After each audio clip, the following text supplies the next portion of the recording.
The day Ryan proposed was supposed to be the beginning of our forever. Standing there with tears in my eyes and a trembling yes on my lips, I truly believed everything was finally falling into place. His eyes sparkled as he slid that beautiful ring onto my finger. We'd been together since college, 8 years of building a life together, and now this was the next chapter, the crowning moment of our love story. But within weeks, I noticed the subtle shift. Ryan began coming home later, his kisses grew shorter, and his eyes no longer lingered on mine during conversation. At first, I blamed it on work stress. His promotion had come right after our engagement. I made excuses when he cancelled our weekly dinner dates and ignored the growing distance between us in bed. 3 months into our engagement, I realised I was planning our wedding alone. Ryan would nod absently at my questions about venues and dates, his attention always elsewhere. The night I found him asleep on the couch again, instead of beside me, something inside me broke. I confronted him, tears streaming down my face, begging to know what had changed. His answer was hollow, nothing's wrong. But his eyes couldn't meet mine. That weekend, while Ryan was at a work event, I packed a small suitcase and left my engagement ring on our kitchen counter with a simple note. When you're ready to be present, you'll know where to find me. I moved into my sister Kate's guest room, ignored his sparse text messages, and focused on rediscovering myself. I joined a hiking group, reconnected with college friends, and applied for that dream job I'd been putting off. 6 weeks later, I bumped into Ryan at our favourite coffee shop. The shock in his eyes told me everything. He never expected me to actually leave. As I turned to go, confidence in my stride that wasn't there before, he called my name. But for the first time in years, I wasn't desperate to hear what he had to say, because somewhere between leaving our apartment and rebuilding my life, I realised I deserved someone who wouldn't disappear the moment they had me. And whether Ryan figured that out or not, I had finally found the strength to choose myself. Ever since I was a little girl, I dreamed of that perfect love story. The kind where you meet your soulmate, fall deeply in love, and everything just falls into place. And for 8 years, I thought I had found exactly that with Ryan. We met during sophomore year of college at a mutual friend's birthday party. Ryan wasn't even supposed to be there. He was filling in for a friend who had to work that night. When our eyes met across the crowded apartment, something just clicked. We talked until sunrise about everything and nothing. By our 3rd date, I knew he was special. He was kind, driven, funny, and looked at me like I was the only person in the room. Years passed and we built a life together. We supported each other through grad school, first jobs, and eventually moved into our dream apartment downtown. Sure, we had our share of arguments and rough patches, but we always found our way back to each other. Ryan was my rock, my best friend, my partner in everything. The proposal happened on our 8th anniversary. Ryan took me back to the rooftop where we had our first real date. There were candles everywhere, our favourite song playing softly in the background. I'll never forget the way his hands trembled as he got down on one knee. He told me I was his world, his future, and asked me to be his wife. I said yes through happy tears, and when he slipped that beautiful diamond ring on my finger, I felt like the luckiest woman alive. The first few weeks of our engagement were everything I had ever dreamed of. We celebrated with friends and family, started casually browsing wedding venues online, and I caught myself staring at my ring at least a dozen times a day. Ryan would catch me looking and pull me into his arms, whispering how excited he was to start our married life together. The change was so gradual I almost didn't notice at first. It started with little things. Ryan got a big promotion at work about a month after our engagement. I was so proud of him. He had been working toward this position for years. But with the new role came longer hours. He started coming home later and later, always with a quick kiss and a mumbled explanation about deadlines or client meetings. "I'm so sorry, babe," he'd say, microwaving the dinner I'd made hours earlier. This project is killing me, but once we get past this phase, things will settle down. I believed him. Of course I did. Ryan had always been dedicated to his career, and I understood that this promotion was important. So, I smiled and assured him it was fine, even when our weekly date nights turned into me eating alone, while he texted that he'd be stuck at the office for a few more hours. But it wasn't just the late nights. Ryan began to change in subtler ways too. The man who used to wake me with gentle kisses now barely noticed when I walked into a room. Our conversations became shorter, more functional. Did you pay the electric bill? Can you pick up my dry cleaning? The deep, meaningful talks we used to have until the early hours of the morning just stopped. When I brought up wedding planning, his eyes would glaze over. Whatever you want is fine with me, became his standard response. At first, I appreciated the freedom to make choices, but soon I realised he wasn't engaged in the process at all. This was supposed to be our wedding, our future, but I was planning it alone. Then came the night Ryan ditched our cake tasting appointment. I sat there for 45 minutes making excuses to the baker, repeatedly checking my phone. No calls, no texts. When I finally got home, Ryan was watching a game on TV, beer in hand. "Oh, shoot," he said when he saw my face. "Was that today? I completely forgot." That's when I felt it, the first real crack in my heart. This wasn't just about being busy with work. Something fundamental had changed. "Ryan," I said, sitting beside him on the couch, "what's going on with you? With us?" He turned to me, his expression confused. "What do you mean? Nothing's going on. You're never home. When you are home, you barely talk to me.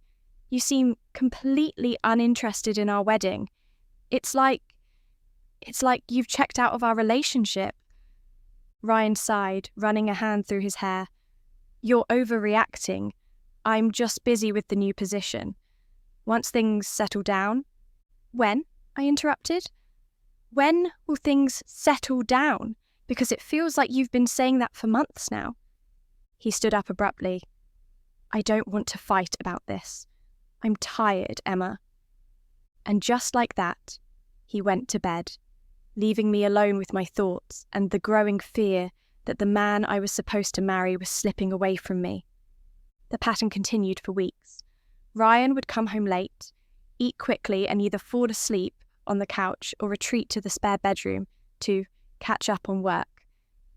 The distance between us grew until it felt like we were strangers, sharing living space rather than a couple planning to spend their lives together.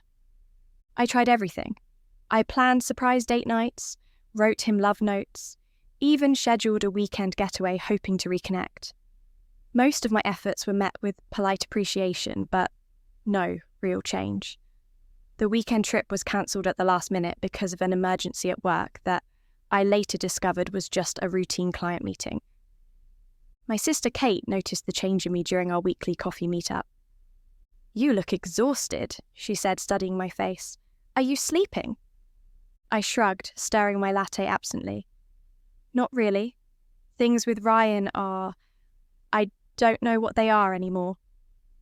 Kate reached across the table and squeezed my hand. "Talk to me."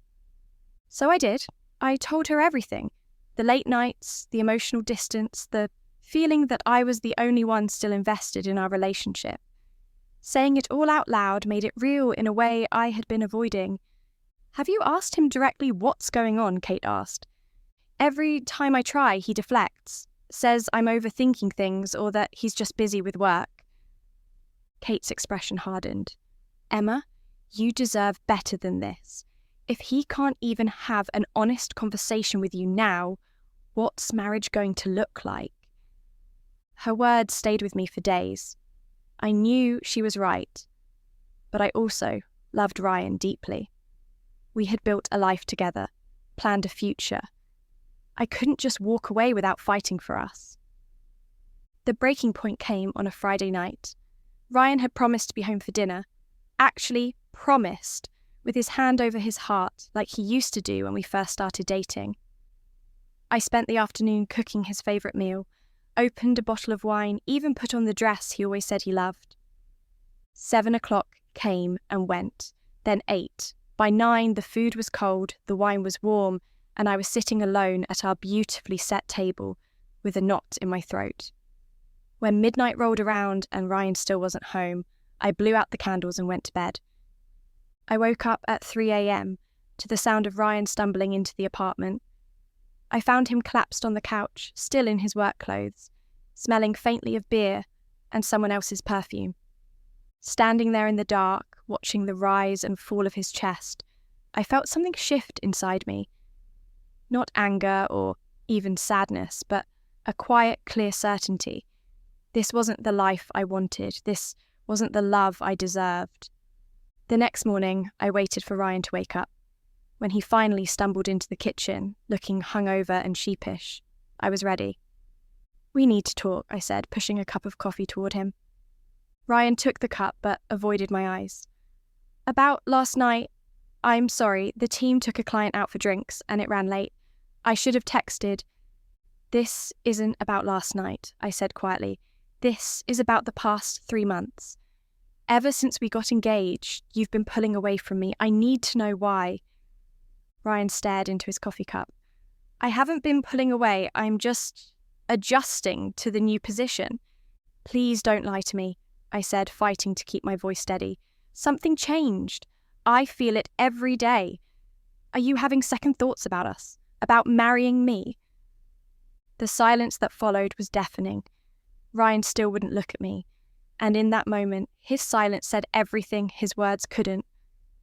"Ryan," I whispered, tears filling my eyes, "do you even want to marry me anymore?" Finally, he looked up.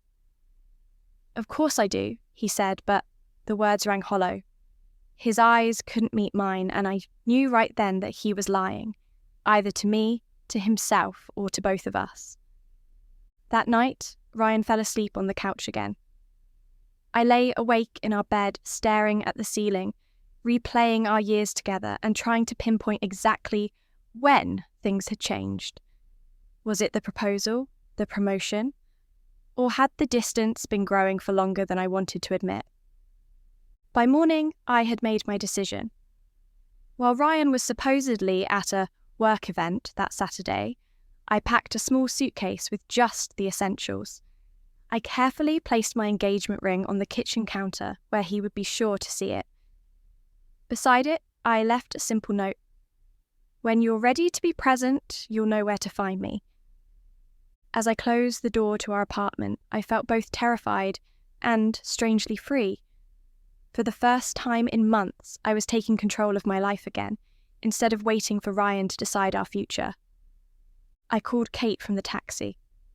"Can I stay with you for a while?" I asked, my voice breaking. "I'm already making up the guest room," she replied without hesitation. "Come home, Emma. We'll figure this out together." And so I left the life I thought I wanted, not knowing what was coming next, but certain of one thing: I deserved more than being someone's afterthought. The first night at Kate's apartment, I cried until I had no tears left. My sister held me through it all, never once telling me I should go back or try harder. She just listened as I poured out my heartbreak, my confusion, my fear that I'd made a terrible mistake. "What if he doesn't come after me?" I whispered in the darkness of her guest room. Kate stroked my hair like our mother used to do when we were small. "Then he's not the man you deserve," she said simply. The next morning, my phone buzzed with a text from Ryan. "Where are you? Did you stay at Kate's?" No mention of the ring. No acknowledgement of my note, just a question that made it clear he thought I was coming back. I stared at the message for a long time before responding. "Yes, I'm at Kate's. I need some space to think." His reply came quickly. "Space? Emma, we're engaged. You can't just leave when things get rough." My hands shook as I typed back. "Things haven't been rough, Ryan. You've been absent. Physically and emotionally. I can't keep planning a future with someone who doesn't seem to want one with me." 3 dots appeared, disappeared, appeared again. Finally, "You're overreacting. I've been busy with work, you know that. Come home and we'll talk." I turned off my phone without replying. That night, I slept better than I had in months. The following days passed in a blur. Ryan texted occasionally, each message shorter and more distant than the last. "We should talk." Then, "Call me when you're ready to be reasonable." Finally, "Let me know when you're coming to get your stuff." I didn't respond to any of them. Instead, I focused on putting one foot in front of the other. Kate helped me draft a professional email requesting a short leave of absence from my job. My boss was surprisingly understanding, offering me 2 weeks of personal time. "Take care of yourself," she wrote. "We'll be here when you're ready to come back."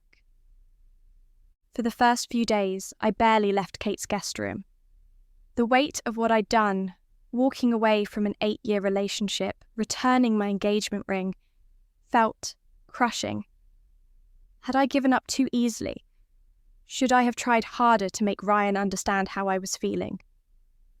Kate would bring me tea and sit on the edge of the bed, listening patiently as I cycled through grief, doubt, and occasional moments of clarity. "I just don't understand what changed," I said one evening, wrapping my hands around a mug of chamomile. "We were so happy. At least, I thought we were." Kate was quiet for a moment. "Can I be honest with you, Em?" I nodded. "I noticed Ryan pulling away before the engagement," she said carefully. "Remember Tom and Ellie's wedding last year? You spent most of the reception alone because Ryan was huddled in the corner with his work friends. When you tried to join them, he barely acknowledged you." I frowned, pulling the memory forward. She was right. I had dismissed it at the time. Ryan was just networking, I told myself. But now, looking back, I could see it as part of a pattern I had been ignoring. "Why didn't you say something?" I asked. Kate shrugged. "You were happy? Or you seemed happy. I didn't want to be the sister who criticizes your relationship, but now," she took my hand, "now I need you to be honest with yourself. When was the last time Ryan made you feel truly loved? Not just taken care of or provided for, but cherished?" I couldn't answer. The realization that I had been settling for less than I deserved for far longer than the past few months hit me like a physical blow. That night, I made a decision. I wouldn't just wait around for Ryan to realize what he had lost. I wouldn't put my life on hold while he decided whether or not I was worth fighting for. If this separation was going to mean anything, I needed to use this time to rediscover who I was outside of our relationship. The next morning, I borrowed workout clothes from Kate and went for a run in the nearby park. Something I used to love, but had gradually stopped doing as Ryan's late nights meant later mornings for me. The fresh air filled my lungs, and with each step, I felt a little more like myself. When I returned, sweaty but energized, I made a list titled "Things Emma Loves." It was harder than I expected. After 8 years of building my life around our relationship, I struggled to remember what used to bring me joy independently of Ryan. Slowly, items appeared on the page: running, photography, Thai food, live music, the smell of old bookstores, spontaneous road trips, painting, though I hadn't picked up a brush in years. Looking at the list, I realized how many of these things I had set aside. Not because Ryan had asked me to, but because maintaining our relationship had gradually become my primary focus. My happiness had become dependent on his attention, his approval, his presence. That afternoon, I called my old college friend May. We had been inseparable during school, but had drifted apart after graduation. When she answered, her surprise quickly turned to delight. "Emma, is that really you? It's been ages." We talked for nearly 2 hours, catching up on years of missed connections. When I told her about leaving Ryan, her response wasn't what I expected. "Good for you," she said firmly. "I never said anything, because you seemed so committed, but Ryan always struck me as someone who liked the idea of you more than your actual self." Remember that photography exhibit you were so excited about senior year? He spent the whole time checking his phone. Another memory I had conveniently forgotten. Our conversation ended with plans to meet for lunch the following week. After that call, I reached out to other friends I had lost touch with. My hiking buddy from my first job, my painting instructor from the community centre, even my old roommate who had moved abroad. With each conversation, I felt more like the Emma I used to be. Curious, creative, adventurous. Kate noticed the change in me almost immediately. "You're standing taller," she observed over breakfast about a week after I had arrived. "And you're humming again. You always used to hum when you were happy." I hadn't realised I was doing it, but she was right. For the first time in ages, I felt a lightness in my chest that had nothing to do with Ryan or our relationship. That same day, I saw a flyer for a local hiking group on the community board at Kate's apartment complex. They were doing a sunrise hike that weekend. Before I could talk myself out of it, I texted the contact number and signed up. The hike was challenging. I was more out of shape than I wanted to admit. But standing at the summit as the sun broke over the horizon, I felt powerful in a way I hadn't in years. I had made it here on my own strength, surrounded by strangers who had become friends, experiencing something beautiful that had nothing to do with my relationship status. I took a photo of the sunrise and nearly posted it with a caption about new beginnings. Instead, I put my phone away and simply enjoyed the moment. Over the next few weeks, my life developed a new rhythm. Mornings for running or yoga, days filled with rediscovering old passions, evenings spent with Kate or new friends from the hiking group. I even started volunteering at a local animal shelter, something I had always wanted to do but never found the time for. Ryan's messages became less frequent. The last one I received simply said, "I guess this is really happening." I didn't respond, not out of spite or anger, but because I truly didn't know what to say. I was changing, growing in his absence, and I wasn't sure I could explain that to someone who had never noticed I had stopped growing in the first place. 3 weeks into my stay at Kate's, I received an email about a job opening at a boutique marketing firm specialising in non-profit campaigns. It was exactly the kind of meaningful work I had dreamed of doing before settling for a safe, steady position at my current company. The listing had been forwarded by one of my reconnected college friends. "You'd be perfect for this," she wrote. "They're looking for someone creative and passionate. Sound like anyone you know?" My first instinct was hesitation. The position would mean a pay cut from my corporate job, and Ryan had always emphasised financial security over career fulfilment. Then I caught myself. Ryan wasn't making my decisions anymore. I stayed up late perfecting my application and portfolio, including some of the photography work I had recently started doing again. When I hit send, I felt a surge of pride that had nothing to do with anyone else's approval. To my surprise, I received a call for an interview just 2 days later. I borrowed a professional outfit from Kate. My work clothes were still at the apartment I shared with Ryan, and spent the morning practicing responses to potential interview questions. The interview itself was unlike any I had experienced before. Instead of the standard questions about strengths and weaknesses, the creative director wanted to hear about what inspired me, what social causes I was passionate about, what changes I wanted to see in the world. For the first time in a professional setting, I felt fully seen and valued for exactly who I was. When they offered me the position on the spot, I accepted without hesitation. "I need to give notice at my current job," I explained, "and handle some personal matters, but I can start in 2 weeks. "Perfect," the director said, shaking my hand. "We're excited to have you join the team, Emma. I think you're going to bring something special here." Walking out of that office, I felt invincible. In the span of a few weeks, I had completely redirected my life. I had a new job, new friends, new hobbies, and a new appreciation for my own strength. The woman who had left her engagement ring on the counter and walked away from 8 years of security was braver than I had ever given her credit for. That night, Kate insisted on taking me out to celebrate. "To my amazing sister," she toasted, raising her wine glass. "Who found her voice again?" I clinked my glass against hers, feeling genuinely happy for the first time in longer than I could remember. "And to you," I said, for giving me a safe place to land. Later, as we were walking home, Kate asked the question I had been avoiding. "Have you thought about when you're going to get your things from the apartment?" I sighed. "I need to do it soon. I can't keep borrowing your clothes forever." "I could go with you," she offered, "or we could ask some friends to help while Ryan's at work."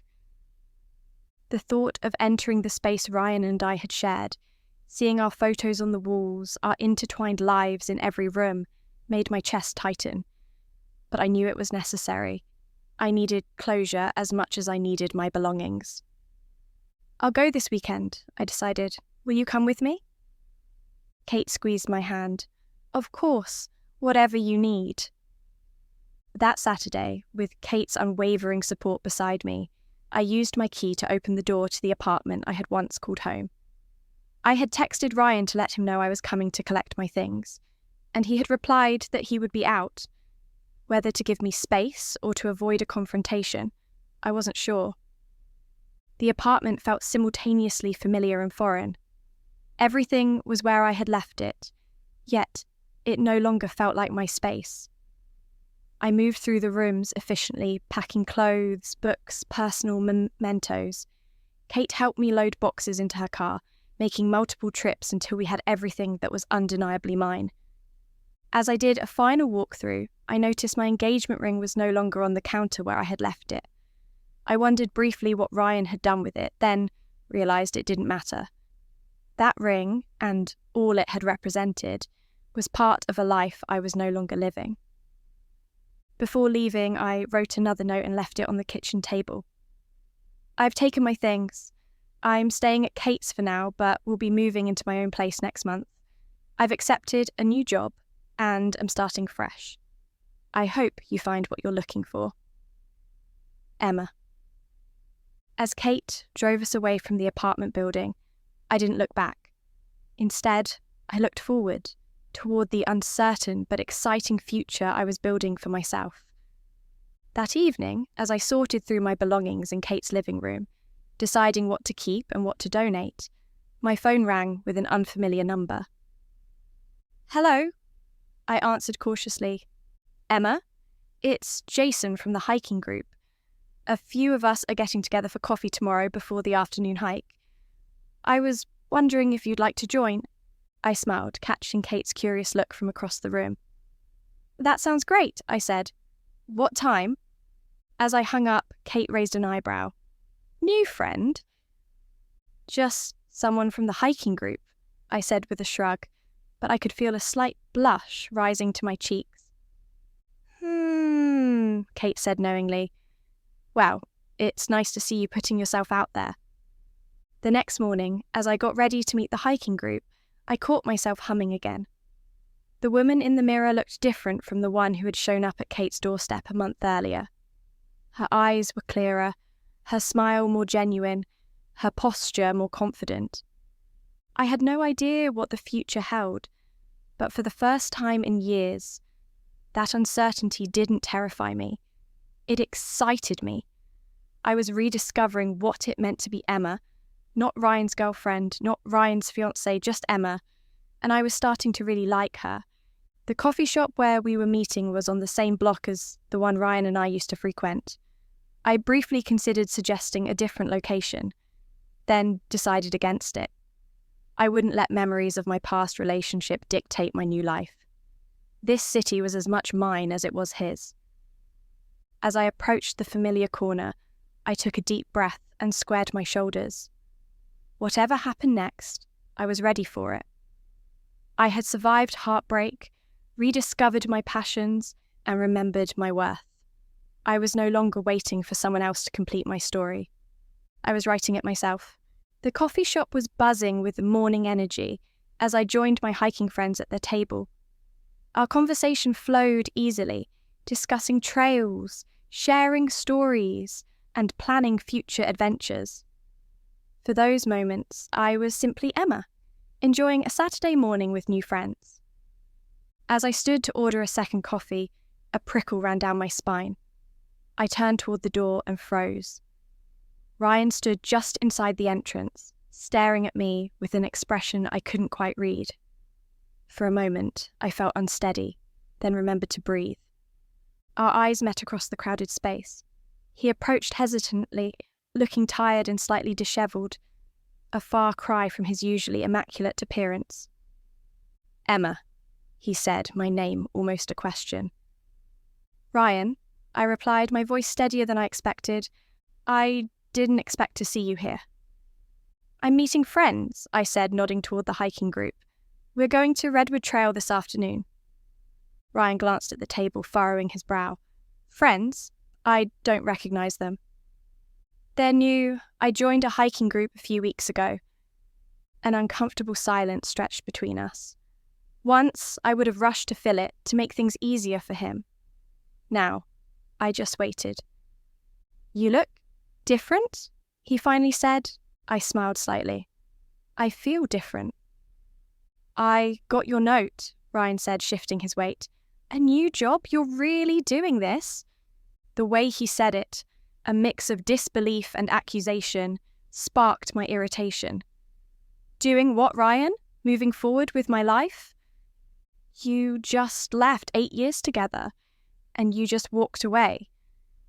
I looked at him steadily. "I didn't just leave. I was gone long before I packed that suitcase. You just didn't notice." Ryan's face flushed. "That's not fair. I was working hard to build a future for us."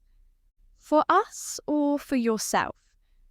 "Because the man I agreed to marry wouldn't have let 3 months go by without a single conversation about our wedding. He wouldn't have repeatedly chosen work over me. He wouldn't have let me feel so alone while we were still living in the same apartment." Ryan ran a hand through his hair, a gesture so familiar it made my heart ache. "I know I've been distant. The promotion took more adjustment than I expected, but I never stopped loving you." Once, those words would have been enough. But standing there, with my new life unfolding, I could finally see the truth. "Love isn't just a feeling, Ryan," I said gently. "It's a choice you make every day. And for months, you've been choosing everything else." His expression shifted to defensive anger. "So, that's it? You're throwing away 8 years because I've been busy with work?" I shook my head. "No. I'm honouring myself by recognising when a relationship is no longer serving either of us. You checked out months ago. I just finally had the courage to acknowledge it." Jason approached, concern evident on his face. "Everything okay?" "Fine," I assured him. "Jason, this is Ryan. Ryan, this is Jason, one of the hike leaders I mentioned." The two men exchanged tense nods. "I'll let you get back to your friends," Ryan said. "But, Emma, we need to talk properly. About the apartment, about everything." I nodded. "We will. Just not today." As I turned to leave, Ryan called my name. I looked back, surprised by the raw emotion in his voice. "You really seem happy," he said almost accusingly. I considered this for a moment. "I'm getting there." The hike that afternoon was exactly what I needed. Challenging terrain that required my full attention and breathtaking views that reminded me of life's beauty. As we reached the summit, Jason handed me his water bottle. "You seemed distracted at coffee," he said carefully. "That guy, he's your ex?" "My ex-fiancé, actually." Jason's eyebrows rose, but he didn't press for details. "His loss." I smiled, grateful for the simple acknowledgement. "It's complicated." "It always is," Jason replied, gazing at the panoramic view. "But you know what's not complicated? This." He gestured to the landscape. "Nature doesn't care about your relationship status. It just asks you to show up as you are." That evening, I received a text from Ryan. "I miss you. Can we please talk?" I stared at the message for a long time, memories washing over me, both the good ones and the painful ones I'd pushed aside for too long. "What are you going to do?" Kate asked, noticing my expression. I showed her the text. "Part of me wants closure. And the other part," I sighed, "is afraid I'll walk in there and he'll say all the right things, and I'll forget how much stronger I've become without him." Kate sat beside me. "Do you trust yourself to remember your worth?" After careful consideration, I replied, "Okay, coffee tomorrow at 3. That place near the park, not our usual spot." His response came immediately. "I'll be there. Thank you." I chose a neutral location without the weight of memories, and scheduled it before a meeting with my new landlord, giving myself a clear exit strategy. The next day, I arrived early. Ryan walked in wearing the blue button-down I'd always loved, hair freshly cut. He was trying to impress me, and the realization sent a complicated flutter through my chest. "You came," he said, sliding into the seat across from me. "I said I would." There was an awkward pause as we ordered, him knowing my usual, me surprising him by requesting something different. "So," he began once the barista left, "how's the new job?" "I start next week. It's with a marketing firm that works exclusively with environmental nonprofits." "That sounds perfect for you," Ryan said, genuine warmth in his voice. "You always talked about wanting to do something more meaningful." I nodded, surprised he remembered. "It is perfect. Less money, but more purpose." "And the hiking group?" he asked, tension in his question. "It's been great. Getting back to nature, challenging myself physically. I've missed it." "You used to hike all the time when we first met. I remember you trying to get me to join you." Another memory I'd pushed aside. How quickly I'd abandoned my own interests when Ryan showed no enthusiasm for them. "Emma," Ryan said, leaning forward, his voice dropping to that intimate tone I knew so well. "I've been doing a lot of thinking since you left. I know I messed up. The promotion went to my head, but losing you, it's made me realize what really matters." I kept my hands in my lap, resisting the urge to reach for his. "What really matters to you, Ryan?" "You do. Us. The life we built together." "The life we were building felt very one-sided toward the end," I said quietly. "My needs, my dreams, even my presence seemed optional to you." Ryan's expression crumpled. "I know. I took you for granted. But people make mistakes, Emma. Relationships go through rough patches. You don't just walk away when things get hard." There it was, the subtle accusation that I had given up too easily. "I didn't walk away when things got hard," I said firmly. "I walked away when I realized I was the only one still fighting for us. Do you know how many times I tried to talk to you? How many special evenings I planned, hoping to reconnect?" Ryan looked down. "I remember." "No, I don't think you do. Because if you truly remembered how lonely I felt sitting alone at that dinner table after you promised to be home, or how humiliated I was explaining to the wedding planner that my fiancé couldn't make another appointment, you wouldn't be suggesting I gave up too quickly." Ryan was silent for a long moment. "You're right. I wasn't really present. But I want to change that. I want a second chance." Part of me wanted to believe him, to give us another chance, but the stronger part knew better. "Ryan," I said gently, "I believe you want to change, but I don't think it's me you need to change for. It's yourself." "What does that mean?" he asked, confused. "It means that our problems weren't just about your promotion. They were there long before, in smaller ways. We both settled into roles that weren't fulfilling us. You became focused on external success, and I became focused on being whatever you needed. I lost myself trying to be the perfect partner." Ryan frowned. "I never asked you to change. You didn't have to. I did it willingly because I thought that's what love meant, accommodating the other person at any cost. But that's not love, Ryan. That's codependency. Ryan stared at me like he was seeing a stranger. In some ways, he was. So, that's it? He asked, hurt and anger in his voice. 8 years together, and you figured out in 1 month that it was all a mistake? I shook my head. It wasn't a mistake. We grew together in many ways. You'll always be an important part of my story. But I don't think we're meant to be the end of each other's stories. Is there someone else? That guy from the hiking group? No, I said firmly. This isn't about another man. It's about me finally understanding what I need and knowing that we can't give each other that anymore. Ryan's eyes glistened. I still love you, Emma. I love you too, I said softly. But sometimes love isn't enough. I glanced at my watch. I need to go. I'm meeting my new landlord. Ryan blinked. You really are starting over, aren't you? I nodded. I am. And Ryan, so should you. Not to win me back, but because you deserve to be happy too. As I stood, Ryan caught my hand. The ring. I still have it. If you ever change your mind... I squeezed his hand before releasing it. I won't. But thank you for understanding that I needed to choose myself this time. Walking out was one of the hardest things I'd ever done. Despite everything, part of me wanted to turn around, to fall back into the familiar comfort. But with each step forward, I felt more certain of my decision. The meeting with my landlord went smoothly.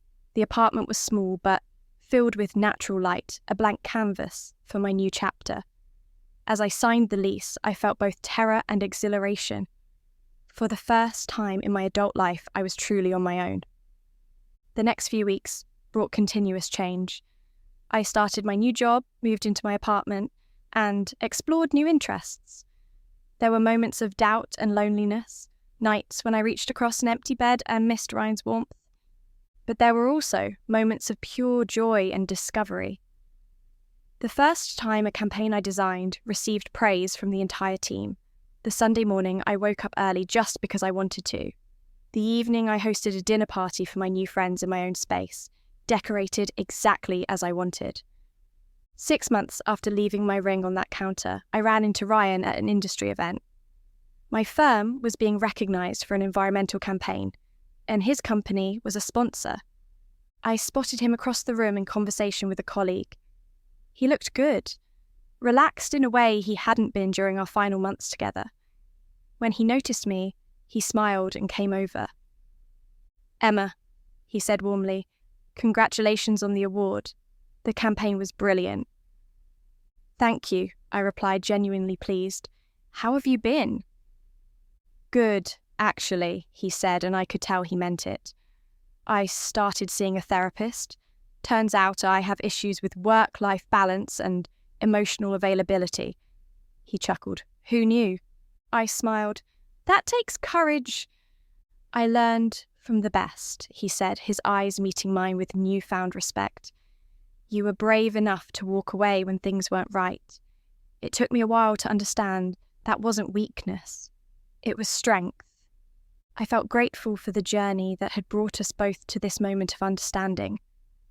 Are you seeing anyone? He asked without jealousy. Not seriously. I've been enjoying getting to know myself first. You? Same. Though I think I'm ready to start trying again. With a better understanding of what it means to be a partner. As we said goodbye, promising to stay in touch, knowing we probably wouldn't, I felt no regret, no lingering what-ifs. Our love had been real, but it had run its course. Walking home that night, I reflected on my year of transformation. I had lost what I thought was my forever, only to find something more valuable. Myself. I had discovered my resilience, my capacity for growth, my willingness to stand in uncertainty rather than cling to something that no longer served me. The woman who had trembled yes to a proposal a year ago had been looking for someone to complete her. The woman walking confidently tonight knew she was already whole. I don't know what the future holds. I might fall in love again with someone who cherishes all of me. Or I might discover that my most important relationship is the one with myself. Either way, I know this. I will never again make myself smaller to fit someone else's idea of love. I will never again silence my needs to keep the peace. I will never again mistake possession for partnership. Because somewhere between leaving that ring behind and rebuilding my life one brave choice at a time, I learned the most important lesson: that true love, whether from another or from within, should never diminish you. It should help you become more authentically yourself. And that's a lesson worth every tear, every doubt, every moment of fear I experienced along the way. It turns out choosing yourself isn't, selfish after all. Sometimes it's the bravest act of love you can perform.